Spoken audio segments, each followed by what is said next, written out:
बीज रूप आत्माएं हैं, जिन्हें उन धर्मों का बाप कहा जाता है, वो बीज रूप बाप उस निराकार को पकड़ पाते हैं और याद करते हैं।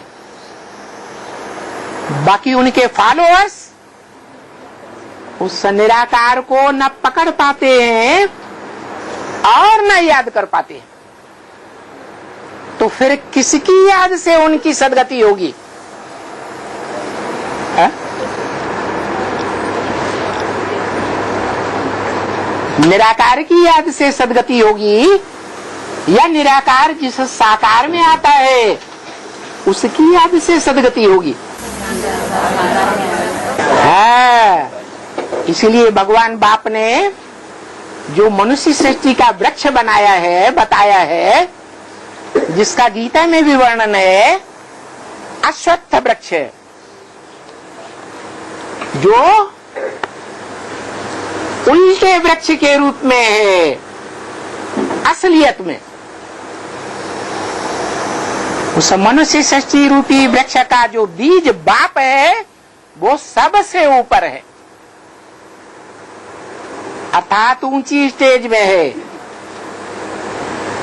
और साकार में रहते हुए ऊंची स्टेज में है। निराकारी स्टेज धारण करता है या शरीर छोड़कर ऊंची स्टेज धारण करता है?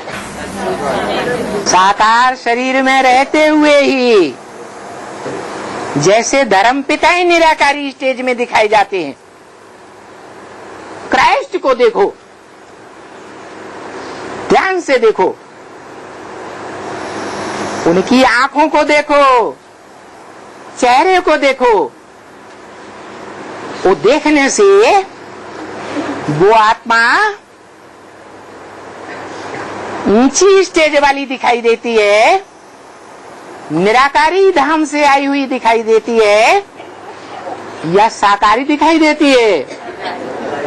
सभी धर्म पिताएं, चाहे क्राइस्ट हो, बुद्ध हो, गुरु नानक हो, शंकराचार्य हो, सभी आदि में निराकारी स्टेज में होते हैं। फिर देहधारी में प्रवेश करते हैं, इसलिए संग का रंग उनको लग जाता है। वो कोई भगवान तो है नहीं जिनको संग का रंग न लगे। संग का रंग लगने से वो सब धर्म पिताएं नीचे उतरते जाते। तो देखो, वो नास्तिक से नास्तिक आत्माएं भी सृष्टि रूपी रंगमंच पर उस साकार पार्टधारी को, जो निराकारी स्टेज में होता है, धर्म पिताओं से भी जास्ती याद में बैठे हुए निराकारी स्टेज कौन से देवता की दिखाते हैं? है शंकर की दिखाते हैं, जिसका नाम शिव के साथ जोड़ा जाता है, क्योंकि समान स्टेज प्राप्त कर लेता है। उसे निराकारी स्टेज वाले को, मनुष्य सृष्टि के बाप को, जो अपनी संपन्न स्टेज धारण करता है बीज रूप, उसको इस सृष्टि रूपी रंगमंच के सारे ही मनुष्य मात्र याद करते हैं, और याद करके पतित से पावन बन जाते।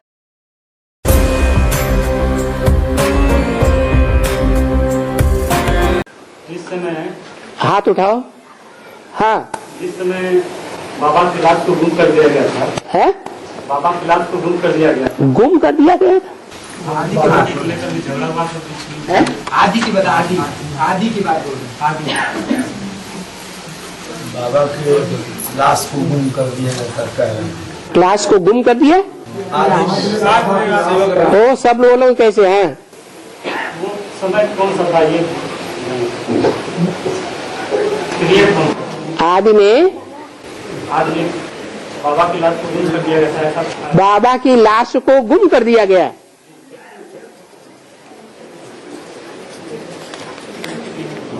हाँ, उस समय कौन सा था? वो समय कौन सा था? वो समय वो ही था जब माता पिता एक होकर के चल रहे थे। बाद में माया की परीक्षा हुई आदि में ही,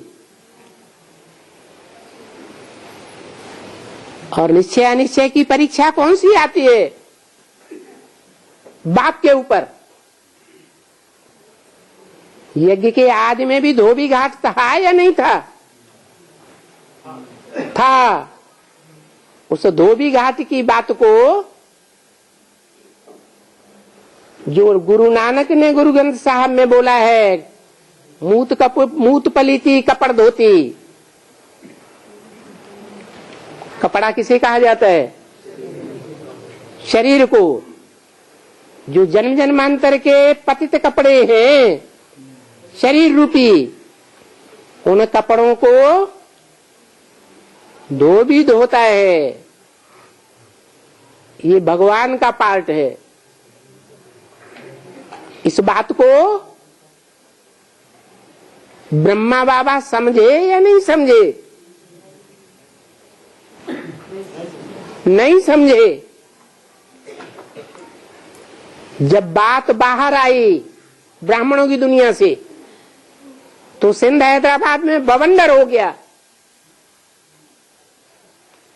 उस बवंडर से बचने के लिए ब्रह्मा बाबा अकेले भाग खड़े हुए। बेहद का परिवार टूट गया।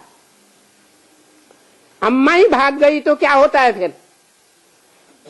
परिवार जुड़ा रहेगा कि टूटेगा? टूट गया उसी समय जब वो भाग गए। कराची में जाके दुबक के बैठ गए बिना किसी को बताए। और सारा ब्राह्मण परिवार बाप के ऊपर टूट पड़ा। विरोधी बनकर के आदि में भी ब्राह्मणों ने बाहर की दुनिया में गंध फैलाना शुरू कर दिया। और बाहर के बड़े बड़े नामी ग्रामी सेठ, बड़े बड़े आदमी कहे जाने वालों ने आक्रमण किया। यहां तक कि उनकी लाश को भी गुम कर दिया। जो आदमी है सो अंत में। अभी लाश गुम नहीं होगी। यज्ञ के आदि में तो पूरा ज्ञान नहीं था।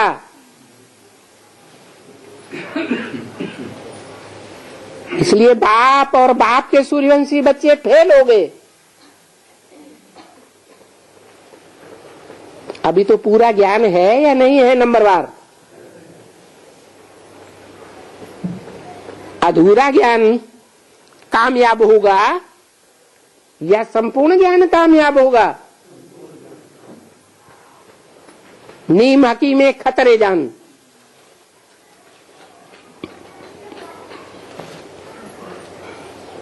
बाबा, अरे बात पूरी हो जाने दो। तो अभी नंबरवार ज्ञानी बच्चे बैठे हुए हैं।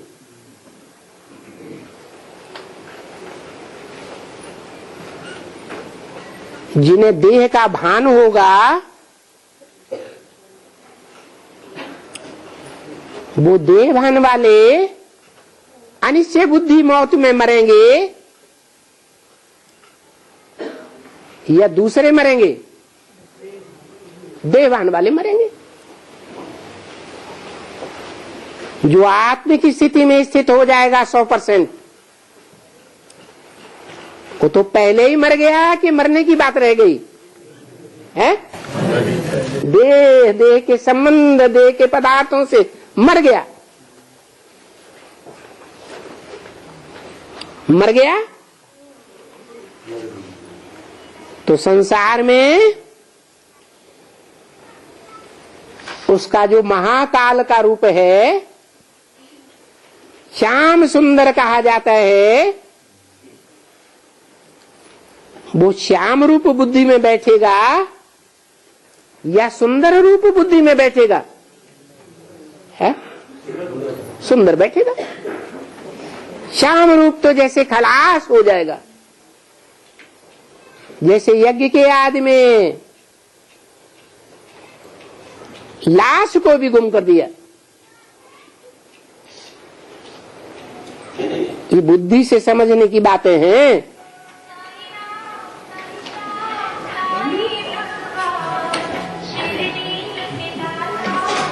वो कहां से आ गया है?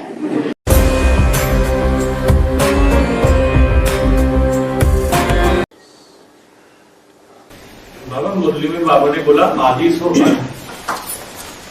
और त्रिमूर्ति शिव दिखाते हैं, परंतु शिव को उड़ा दिया है, टिक्कर बिस्तर में ठोक उनकी लाश को गुम कर दिया। हाँ तो बाबा जैसे यज्ञ के आदि में लाश गुम हुई, तो बाबा ने बोला आदि सो अंत। हाँ, अंत में कैसे लाश गुम होगी? हम राजधानी स्थापन होनी है। अभी राजधानी स्थापन होने का टाइम आया कि नहीं आया? आ गया। तो राजधानी स्थापन कितने की होगी? राजधानी में कितने होंगे? 16,108। ओह 8 वो दास दासी बनते हैं उसमें 16,108 में। कोई कोई नीचे गिर के चांडाली भी बन जाते हैं। तो 16,000 की एकदम राजधानी स्थापन हो जाएगी हैं? 8 की राजधानी स्थापन होगी तो 8 ही पहचानेंगे या सब पहचानेंगे? 8 पहचानेंगे, बाकी के लिए गुप्त हो जाएगा कि रह जाएगा? है गुप्त हो जाएगा। तो आदि सो अंत हुआ कि नहीं?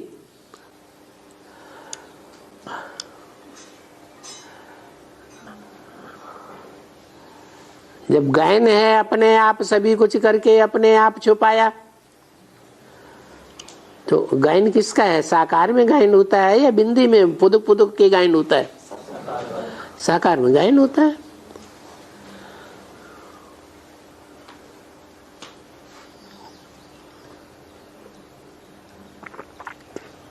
फिर धीरे धीरे राजधानी बढ़ती जाएगी, धीरे धीरे पहचानते जाएंगे।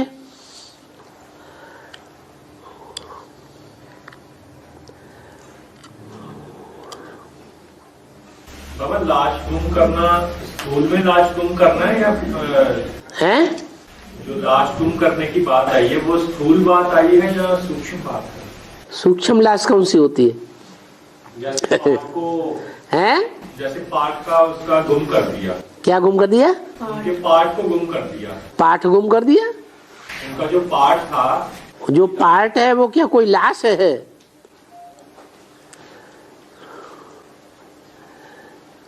लाश गुम कर दी, शिव को उड़ा दिया।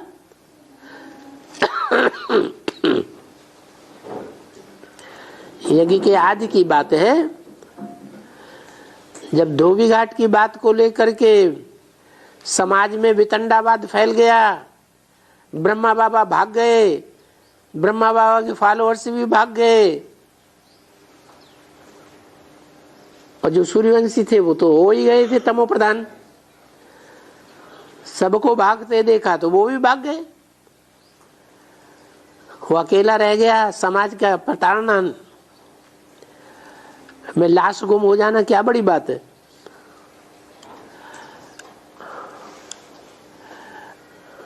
और बाबा उसका शरीर तो छूटा ना आदि में है, उनका स्थूल शरीर तो छूटा ना। हाँ हाँ छूटा।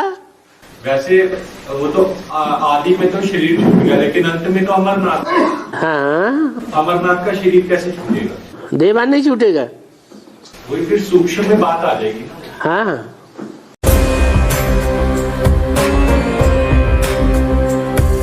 बाप अपने बड़े बच्चे को आप समान बनाता है और उसका नाम देता है शिव बाबा। शिव बाबा सिर्फ संगम युग में कहेंगे या चारों युगों में कहेंगे? संग में कहेंगे, बाद में विनाश। अगर सत्य है 100% तो उसका विनाश होता है क्या? गीता में तो लिखा है, ना सतो विद्यते भावो ना भावो विद्यते सत। जो असत्य है, जो झूठ है, वो टिक नहीं सकता, भगोड़ा है, भाग खड़ा होता है। और जो सच्चा है वो सदैव टिका हुआ रहता है। तो इस सृष्टि पर एक ही पार्टधारी है जिसके लिए गायन है कि वो कभी मरता नहीं है। बेहद की बात है। जब पुरुषोत्तम संगम युग में बाप आते हैं तो जो बाप के बच्चे बनते हैं, आज बच्चे बनते हैं और कल ग्लानि करने लग पड़ते हैं, तो उनको बाप का बच्चा कहेंगे? उनको जिंदा कहें, मुर्दा कहें, या मृत्युलोकवासी कहें? मुर्दे बन गए। उनको अमर देवता नहीं कहा जा सकता। अभी इस दुनिया में, ब्राह्मणों की दुनिया में भी, जो अपन को ब्रह्मा की औलाद कहते हैं, उन ब्राह्मणों में अमर लोक चल रहा है या ब्राह्मणों की दुनिया में भी मृत्यु लोक चल रहा है? मृत्यु लोक चल रहा है। कोई को 100% निश्चय नहीं हो पाता कि बाप इस सृष्टि रूपी रंगमंच पर कोई साकार तन में आता है, मुकर्रर रथ में। तो क्या ये दुनिया या ब्राह्मणों की ये दुनिया मृत्युलोक ही बनी रहेगी? नहीं। अमर लोक नहीं बनेगा इस दुनिया में।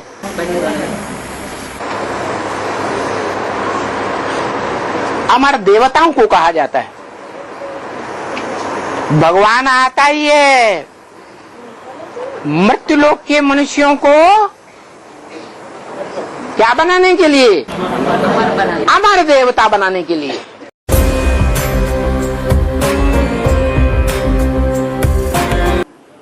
माया थक चुकी है, और जब थक चुकी है ये कहा, उसी समय शरीर छोड़ दिया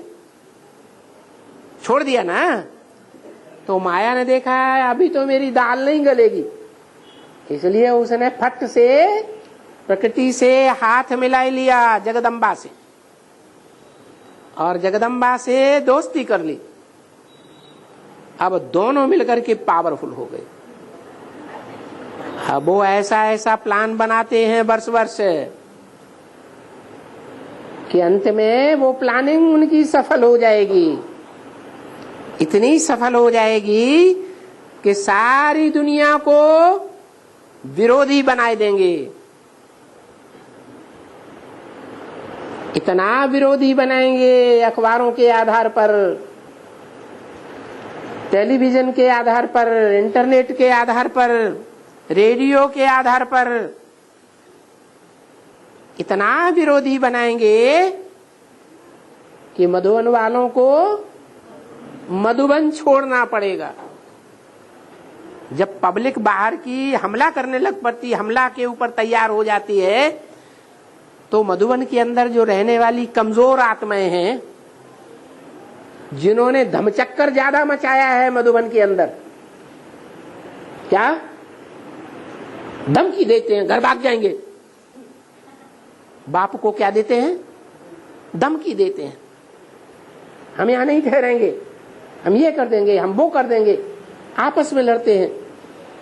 तो ऐसी आत्माएं जो कमजोर हैं वो भाग खड़ी होती है।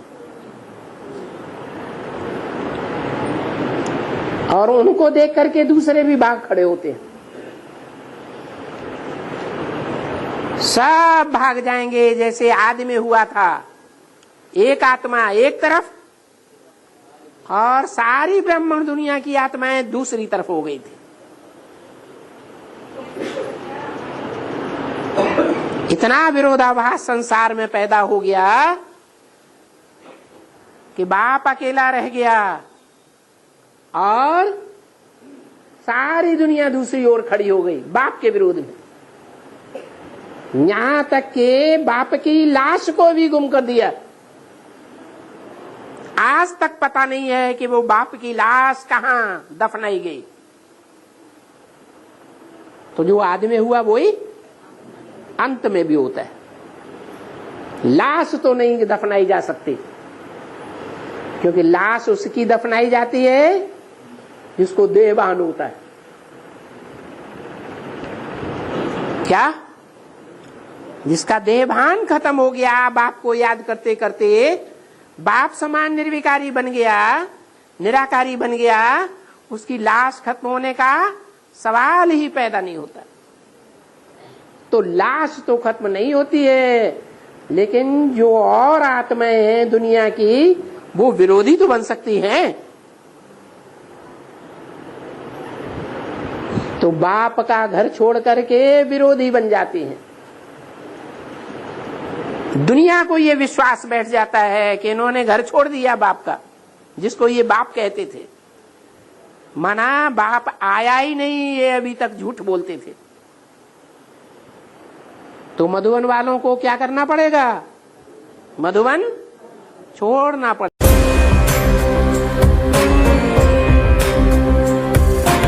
मधुबन वालों को क्या करना पड़ेगा? मधुबन छोड़ना पड़ेगा। और ज्ञान सरोवर वालों को ज्ञान सरोवर छोड़ना पड़ेगा। ज्ञान सरोवर वो स्थूल ज्ञान सरोवर नहीं। क्या? ज्ञान सरोवर माने चैतन्य ज्ञान मान सरोवर। कौन? संगठन नहीं, बाप। बाप और बाप का संगठन। कौन सा संगठन? ज्ञानमान सरोवर। जिस संगठन में बाप स्पष्ट दिखाई देता है, लेकिन अज्ञान अंधकार के कारण सब अंधे हो जाते हैं, दिखाई नहीं पड़ता। तो वो भी छोड़ना पड़ेगा। और गीता पाठशाला वालों को क्यों छोड़नी पड़ेगी? क्योंकि गीता पाठशाला वाले, गीता पाठशाला में आने वाले स्टूडेंट्स को ताकतवर समझते हैं, या मिनी मधुबन में जाने वाले स्टूडेंट्स को ताकतवर समझते हैं। गीता पाठशाला वाली जो टीचर्स हैं, वो अपने को बहुत पवित्र समझती हैं, या मधुबन में रहने वाली टीचर्स को ज्यादा पवित्र समझती हैं? है? मधुबन में रहने वाली टीचर्स को ज्यादा पवित्र समझती हैं। तो वो वाइब्रेशन ही गीता पाठशालाओं का ऐसा इंफीरियरिटी कम्प्लेक्स वाला बन जाता है कि मधुबन वाले जब मधुबन छोड़ के भागेंगे तो गीता पाठशाला वाले तो स्वतः ही कमजोर हो जाते हैं। वो भी छोड़ छोड़ करके, जिनको पता चलता जाएगा कि बाप इस समय कहाँ पहुंच गया है, वहां पहुंच गया है जहां इस सृष्टि में परमधाम साबित हो जाता है, जहां और आत्माएं इकट्ठी होने लग पड़ती हैं। कब से इकट्ठी होने लग पड़ती हैं? तब से ही इकट्ठी होने लग पड़ती है जिसके लिए बोला है। क्या बोला है? एक ही ट्रेन चलेगी। क्या? चारों तरफ से एक ही ट्रेन चलेगी बाप के ठिकाने पर। उस पहली ट्रेन में जो बैठ गए सो बैठ गए, और रह गए सो नंबरवार फिर रह जाएंगे। तो जो पहली ट्रेन में बैठ गए वो असल सूर्यवंशी, रूहानी मिलिट्री। मिलिट्री को ऑर्डर मिले तैयार चलो, तो देर लगाएगी हैं? अगर देरी लगाती है तो गोली से ठां कर देते हैं। तो ये है रूहानी मिलिट्री सूर्यवंशियों की।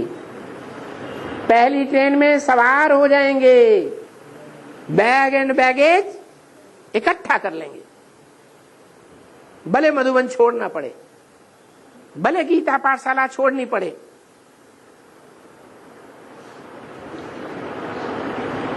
ज्ञान मानसरोवर जो देखने में आता था वो गुप्त हो जाएगा, परवाह नहीं। उनकी बुद्धि में पहले से ही बैठा हुआ है कि बाप तो और धर्म पिताओं की तरह है ही निराकारी। निराकारी बनता है तभी धर्म की स्थापना होती है।